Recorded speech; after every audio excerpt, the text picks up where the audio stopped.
Wentz steps up. Here comes the rush. He is going deep, and it is caught.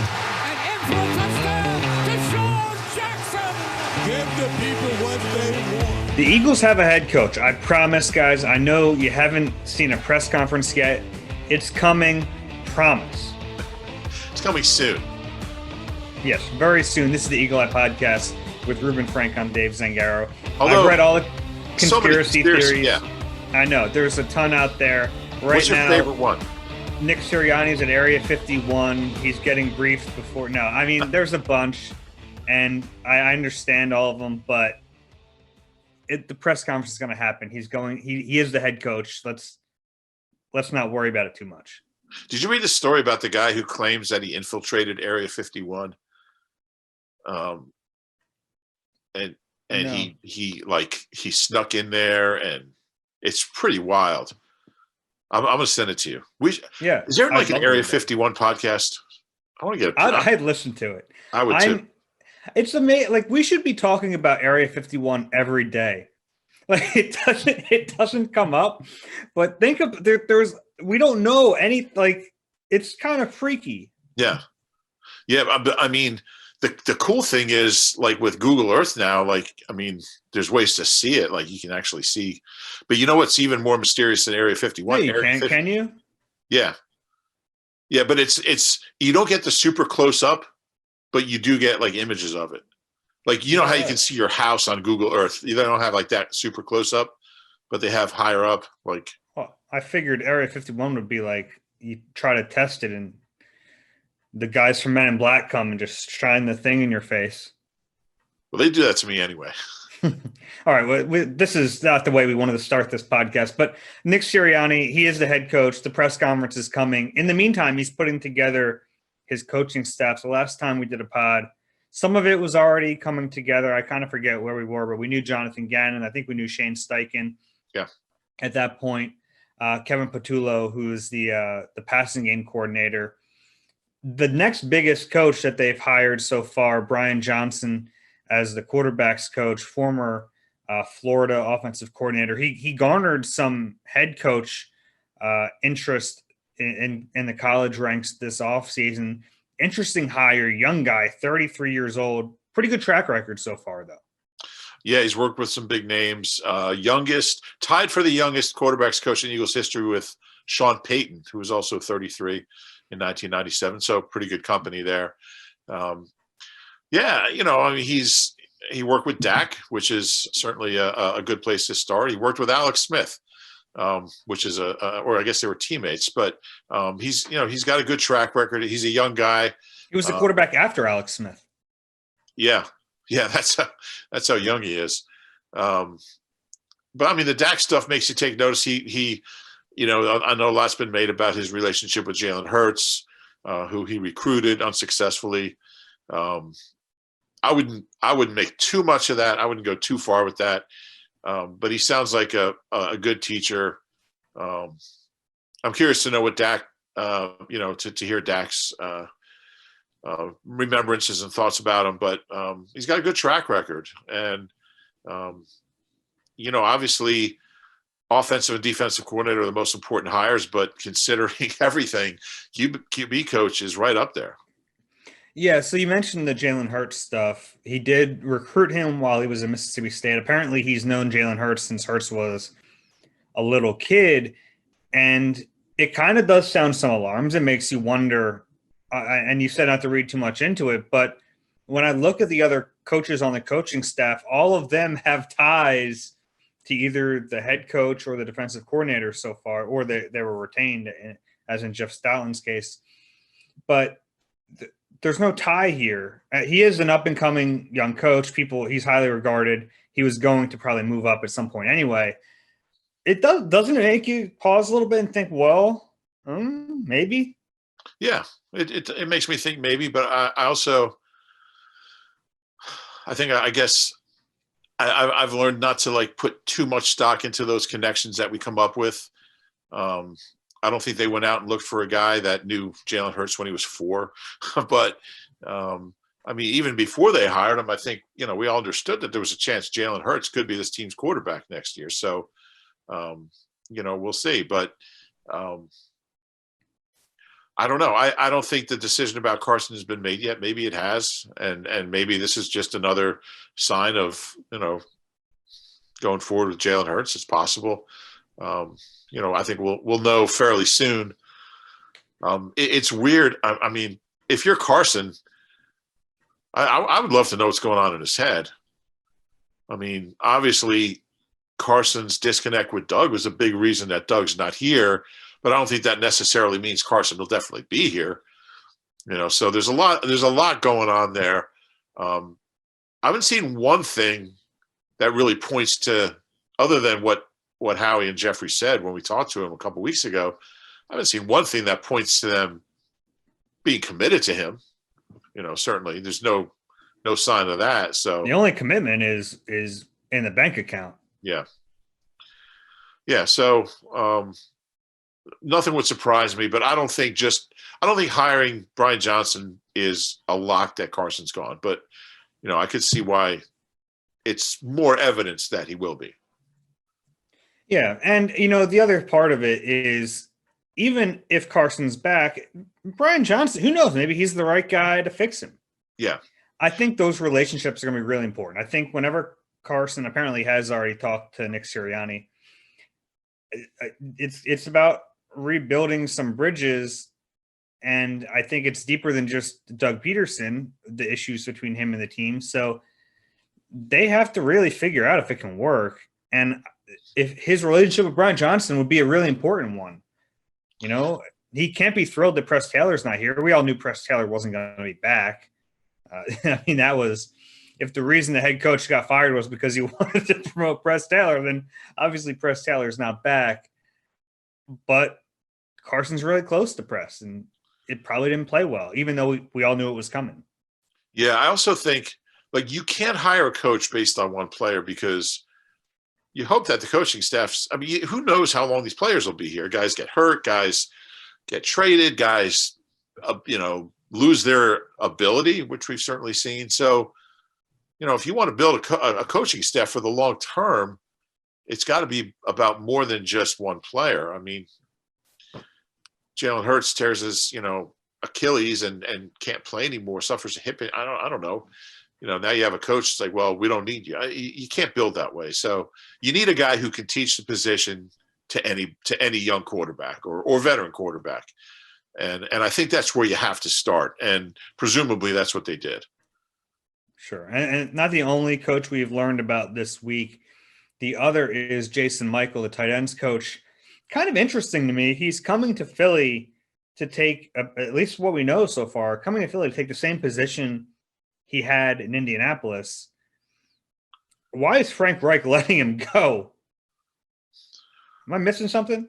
Yeah, it's a great question. I was wondering the same thing. Presumably, maybe his contract was up, but that's maybe that's possible. We'll find that out.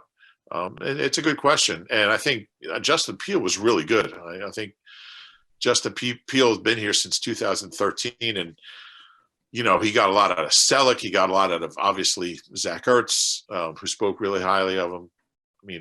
Ertz gets hurt. Richard Rodgers comes in and plays well. Goddard has I think is a top 10, if not a little higher, tight end in the league. So I think Justin Peele is really good. Played in the league a long time. Spelled his name funny. One weird thing is that, Brian Johnson, the other Brian Johnson, is the lead singer of AC/DC. Mm-hmm. The other Jason Michael played for the Phillies. The other Dan Campbell is a lead singer of Wonder Years, great band. So, and a huge Eagles fan. So there's a lot of confusion here over which guy we're talking about. So you're saying the Eagles didn't hire the guy from AC/DC? No, but boy, I'll tell you what, I got at least 20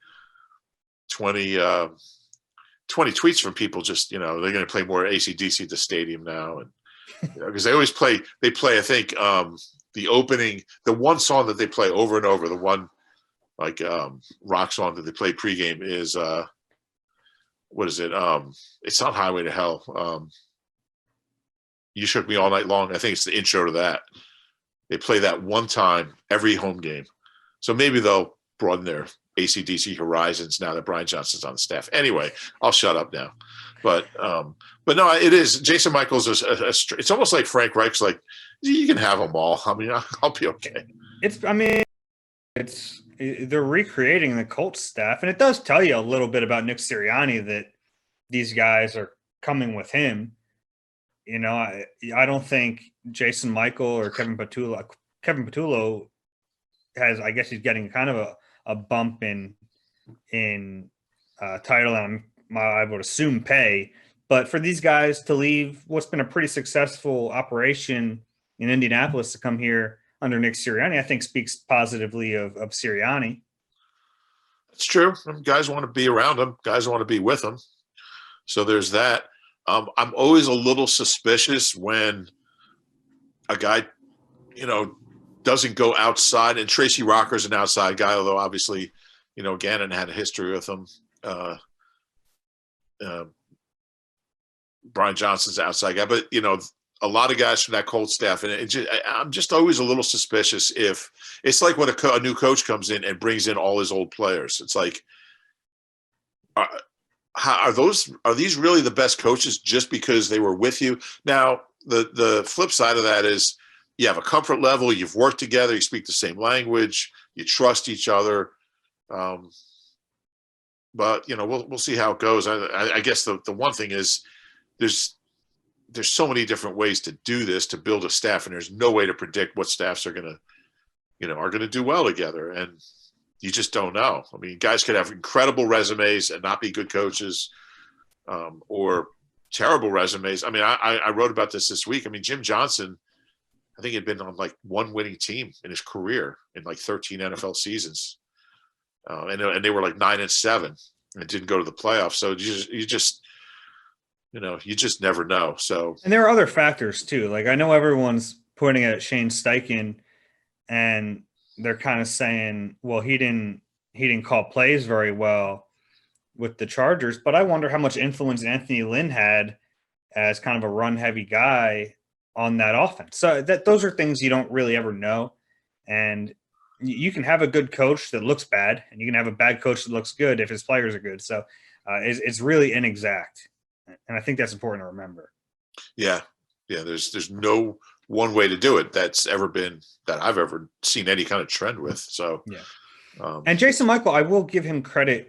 Mo Alley Cox has become a really good player for the Colts. This is a guy who came into the NFL. I don't think he had played football since early in high school. He was a basketball player at VCU, and you can kind of see he built this guy from the ground up. Now, that's in one way, that's a great thing to see, but on the other hand, he didn't have bad habits because he hadn't played. So, right. So in a way, it's not easier, but it's that's not the situation he's going to have with the tight ends he has here. But you know who Jason Michael did coach, Rube, and the reason I sign off on this move 100%? Yes. Noah Togoa. That's right. Coach Noah Togoa last year. Yeah. And that's a callback for the guys. Some of the new podcast listeners are like, what the hell are they talking about? Noah Togoa. I mean, he was in training camp with the Eagles and has gone on to how many Pro Bowls? 3, 4, 6? Eight in 1 year. New record. You would have to think the Eagles will go after Noah Togoa in the free agency market. The Eagles don't have any tie. I mean, I guess Goddard. I mean, Richard Rodgers is a free agent. Ertz isn't going to be here. Goddard's under contract for another year. Another year? Yeah, another year. I think Caleb, what's his name, is the only other tight end under contract. What's that? Yeah, I believe you're right, Caleb Wilson. Caleb Wilson. People are starting to wonder with that 6th pick if Kyle Pitts isn't a possibility. I don't like the value of a tight end that early, but he's a really good player. And now you have the Florida connection with Brian Johnson. So to me, I think a trade down, if you're ever going to take him, you need to trade down. But it's an interesting name, and you're right. I mean, they don't really have tight ends locked up. We know Sirianni likes his 2 tight end sets. 12. Trey Burton's a free agent. Yes, he is. He never. I really thought he was going to be like a consistent, like 50, 60 catch guy. He has such good hands. He's quick. He's not a big line of scrimmage type guy, but be interesting to bring him back. Yeah, I don't think it would cost much. He was on my list of guys with connections to the new coaches. I think he would make some sense. Anything else on this staff? You know, I did want to bring up how young they are. Yeah. It's not necessarily a bad thing, but it just by the nature of it, they are inexperienced compared to some other staffs in the league. Nick Sirianni's 39, defensive coordinator Jonathan Gannon's 37, Shane Steichen's 35, Brian Johnson's 33, Kevin Patullo's 39. They're all odd numbers too. They don't have anybody whose age is even. I bet you that'll change. At some point it will. At some point they'll all be even. But a year from now, exactly. But yeah, and again, I don't think it's a bad thing. I don't think I just think it's so hard to try to predict too young, too old, coordinator, not a coordinator, worked under this coach, didn't work under that coach. You just never know. I mean, like even the Andy Reid coaching tree. I mean, people talk about how great it is, and it is, but I mean, Steve Spagnuolo and Pat Shurmur are like two of the worst coaches in history. You know, so there's no, as far as win-loss record and winning percentage. So there's just no way to know when you build a staff, you know, and there's so much goes into it. You know, the greatest coach out there could be a guy who never had good players, never had anybody to work with, or worked under the wrong head coach, or was just in the wrong situation. So much of it is communication and trust and having the players. You know, I think if you're at training camp every day, you can kind of see who the real teaching coaches are. But as far as building a staff, I mean, it's really such a crapshoot. I don't think having a bunch of guys in their 30s is a bad thing, but and I, you know, you have Stout, who's a veteran guy and has been around forever, and you know, I think that's important. I think it's important to have a couple of those guys. Rocker's an older guy. He's been around, but it's certainly interesting. It's certainly notable. It is, and it makes me wonder if they won't bring in some sort of offensive consultant who's a little more experienced. I think there is something to that. You know, it's one thing to be young and innovative. I think you do need a little bit of experience, and it wouldn't surprise me to see like senior offensive consultant Marty. No, not senior offensive consultant in some way. I kind of wondered if Sirianni wouldn't go that route with the offensive coordinator, and he didn't. He kind of went the other way, but I think that would make some sense to me. Anybody in mind?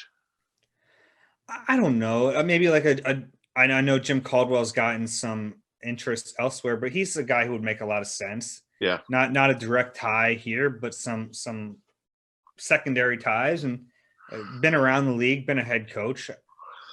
That something like that would make sense to me. Yeah. Yeah. I do want to mention we just got word noon on Friday. That is official for Nick Sirianni's press conference. It's happening at Area 51, which is weird, but we'll do a pod after that as well. Are we allowed on site? Yes. Tomorrow's Friday. Tomorrow's Friday. Yes. Hey, all month long, NBC Sports Philadelphia presents Headstrong, Men's Health and Sports. Now, Headstrong is a series about men's health told through the powerful stories involving the athletes that we love. Learn more on NBCSportsPhiladelphia.com/Headstrong. You know, you got to start thinking about your 2022 vacation. And the Eagles fan cruise tickets are selling fast. The ship sails March of 2022 for 7 days and 7 glorious nights with Eagles fans and only Eagles fans. Book your tickets today at PhiladelphiaEaglesCruise.com.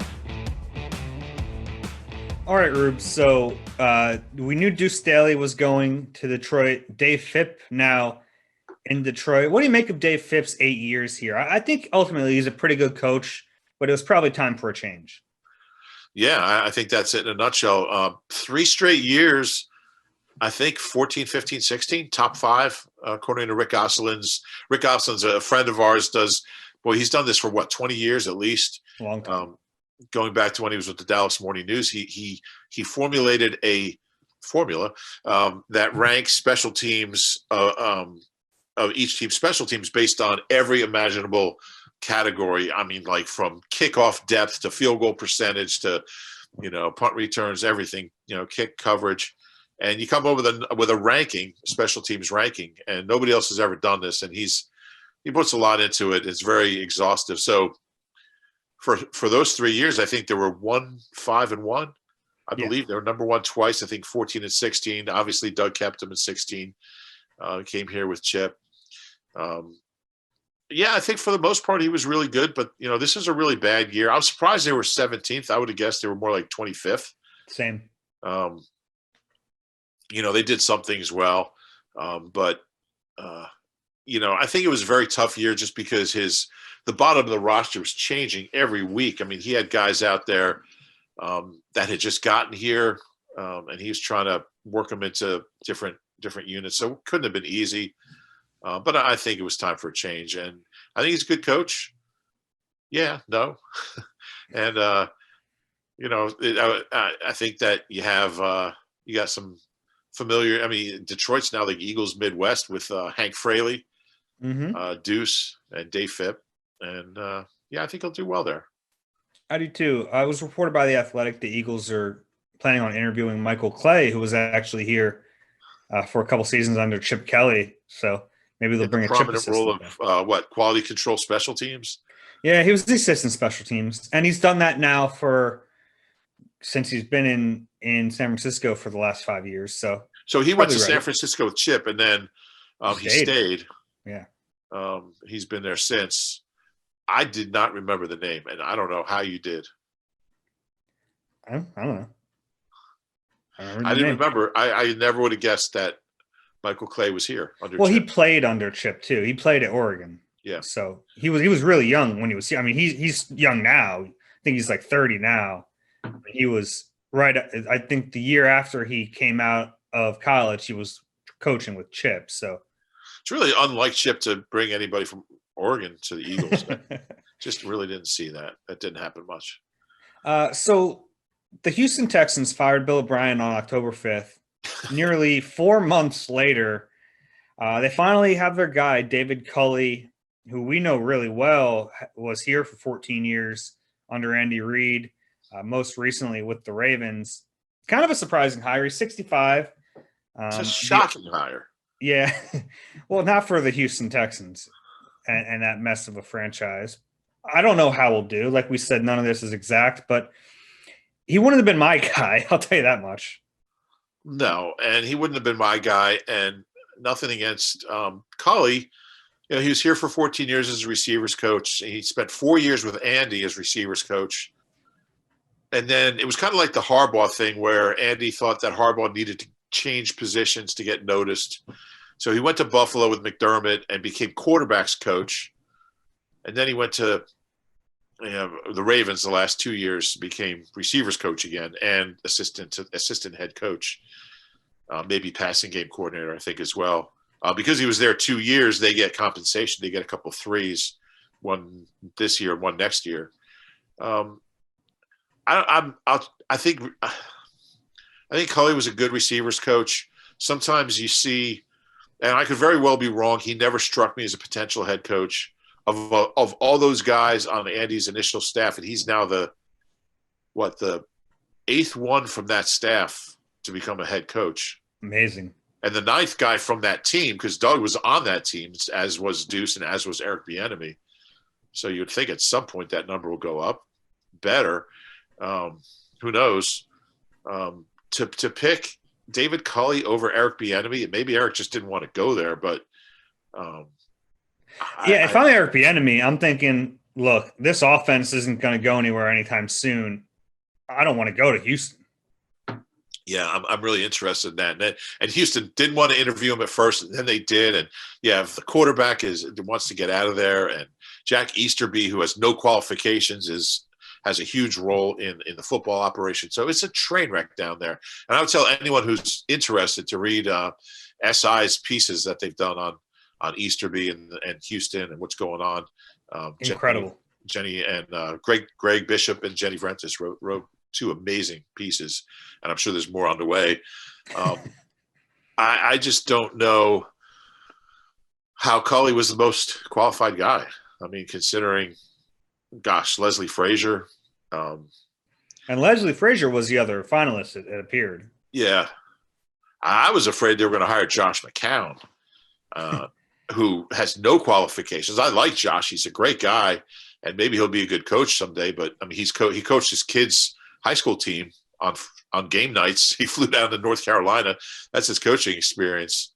It sounds like they're going to try to bring him in as on the staff. It kind of seems like maybe he's a coach in waiting type deal. I think so. It looks that way. I mean, if he wants to be a coach, he'll be a coach. I think that's clear. But a guy like that can say that, where a guy like Eric Bieniemy can't, and that's where the inequity is. But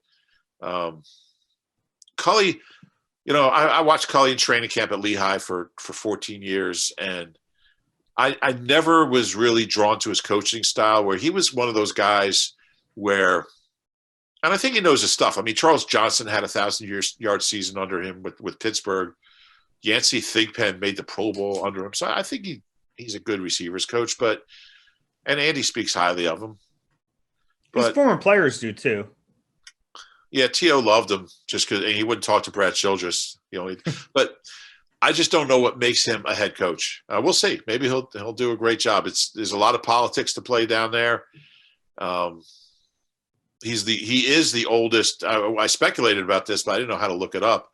But John McClain, who covers the Texans for the Houston Chronicle, I think, he wrote that he's the oldest first-time head coach ever, the oldest guy to be hired as a head coach who had never been a head coach. 65. He's an energetic guy. He always struck me as more of a rah-rah guy than a hands-on coaching guy. Like, he was the guy who would always run around. That can work. Yeah, it could work. It could maybe it works. We'll see. I've been wrong before. I would have hired Leslie Frazier. But again, if I'm Leslie, I'm like, I don't want to go down there. I think he'll have other opportunities too, and I think Eric Bieniemy will. It's a bad situation, so I don't know who their quarterback's going to be. I don't know whose coordinators are going to be, but yeah, I wish him luck. He's a good guy, and the Andy Reid tree now grows to 11 of his former assistants. So and he's a guy who I don't think would have gotten consideration. Right. Coming, so he had to take it. He wants to be a head coach. Yeah. Oh yeah, he had to take it. This is the only chance he's ever getting. He's 65. It's not like he's a hot young name. Fourth oldest coach in the league, right behind, what do we say? Pete Carroll. Pete Carroll is at Princeton. Pete Carroll, Belichick, and Bruce Arians. So fourth oldest coach. And he's the 11th Andy Reid disciple, former coach, first generation assistant. So it's the 8 guys from 99 plus Doug, Nagy, and Todd Bowles. Wow. Who was here in 2012. And all of them were here. So he hasn't had anybody who coached under him in Kansas City, but not in Philly, become a head coach, which is kind of interesting. He's been there a long time. Yeah, that is interesting. All right, I wanted to go through real quick. So all 7 jobs are full. We're not going to touch on the Eagles again. We just went through the Texans. I'm going to go through the other 5 real quick and just give me a thought on the hire. Falcons, Arthur Smith. I think it's a solid hire. I don't see any. I mean, he kind of checks all the boxes. He's got experience. He's done it. He's highly regarded. Hasn't done it all that long, but he's done it, and I think he's a good hire. Yeah, that's one of my favorites of the bunch. Lions, Dan Campbell. I don't like it, and maybe it's just he's played in the league a long time. He's coached in the league a long time. So maybe the other stuff isn't really – it's not like he's coming in and doing all the bust up their kneecap stuff without a background. He's been around some good coaches. For selfish reasons, I hope it goes well for him because I have, people I like who are on that staff. But it seemed a little out of left field. And I just wonder how sustainable that high school stuff is, but we'll see. I could be wrong. Yeah, I think people are getting too skewed off of one press conference. So, and I kind of like the staff he's putting together. Yeah. That staff is so important. So I don't know how he'll do as a head coach, but I kind of like what they have cooking up there. Now, the big thing I like obviously is Anthony Lynn a lot. I think Anthony Lynn's a good coach. yeah, I do too. And he has a lot of like former players on the staff too, and I think that's a good thing. We'll see how that works. I mean, they have to figure out the quarterback situation, Yeah. and it's obviously a big one. Jets, Robert Saleh. Good hire. Yeah. Yeah. I like him, and I think there's not enough defensive coaches getting hired, and I don't think there's anything wrong with it. I think he's that combination of a really good X and O guy, good personality, comes across as a natural leader. I think he's the perfect guy for that market. I think he can handle that market. Yeah, I think it's a good hire. Yeah, and being a defensive coach that he brought LaFleur in with him as kind of a package deal. I like that. I like that he had a plan, and I like that it was kind of known early that, hey, this is going to be my offensive coordinator when this is my plan, and I'm going to let him handle the offense, and I'm going to handle the defense and be the head coach. I like the way they went about that. I think that's a good hire. I don't know if he's good enough to turn around the Jets.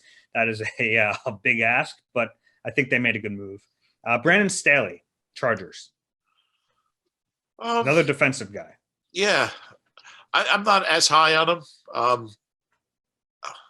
I don't have a really strong feeling one way or another. That was kind of a, I don't see any big blotches in his career, but I don't know if I'm super stoked about it.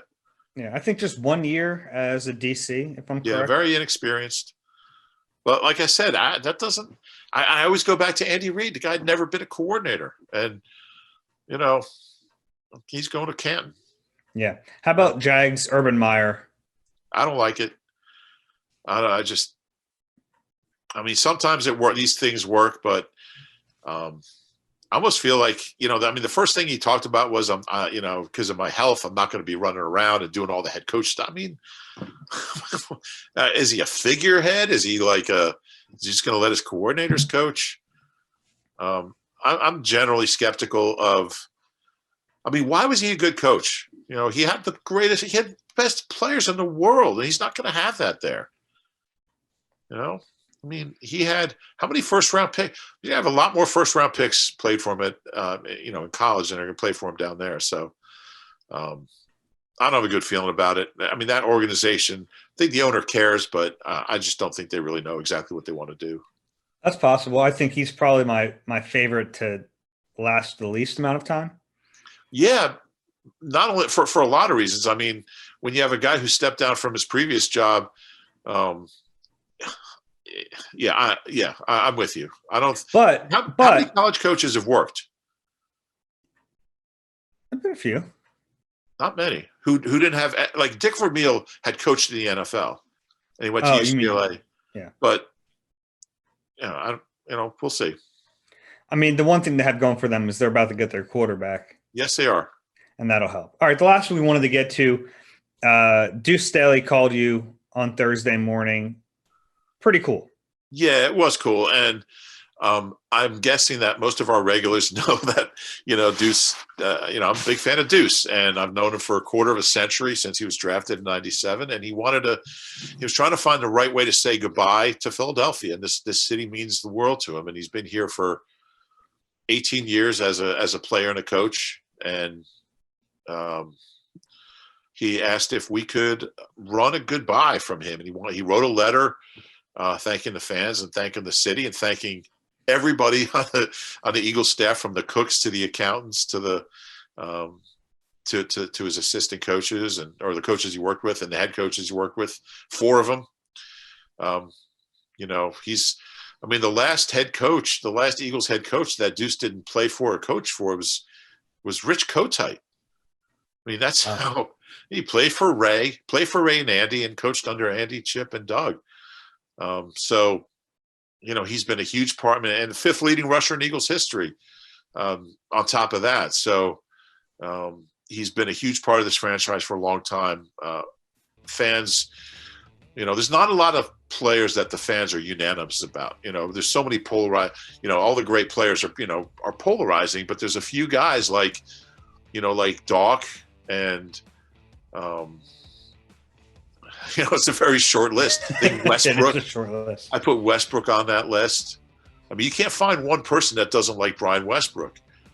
Shady. Yeah, you can find people that don't like Shady. You can find people that, for most great players in Eagles history, but Doc, Westbrook, and Duce are those kind of guys that everybody loved. And so he wanted to say goodbye. He wrote this thing, and it's on our site. And he just wanted to write a farewell. He said he had the idea from Cliff Lee, who had I guess taken out a full page ad saying goodbye, and he wrote I thought, and he asked me to proofread it and make it sound good, and I changed 2 words. That was good. Yeah, he wrote it really well. So that's on our site. I thought it was a really cool thing to do, and I think this city means as much to Duce as Duce means to this city, and I think that's what makes it such a symbiotic relationship. And everybody wishes him well. I just wish it could have worked here. Yeah, I do too. I think he would have been a good head coach. I think he'll be a good head coach one day, and hopefully that's in his future. If you enjoy the Eagle Eye podcast, do us a favor, rate, subscribe wherever you get your pods. If you're watching this on YouTube, hit that subscribe button. We'll be back with you soon. I mean, we know this Nick Sirianni press conference is coming up on Friday. We're going to record a pod sometime after that on Friday, kind of breaking down everything he said, and hopefully Jeffrey Lurie said. I would imagine. I would think Jeffrey would be on there. Maybe Howie. We don't know yet. Yeah. All right, guys. We'll talk to you soon.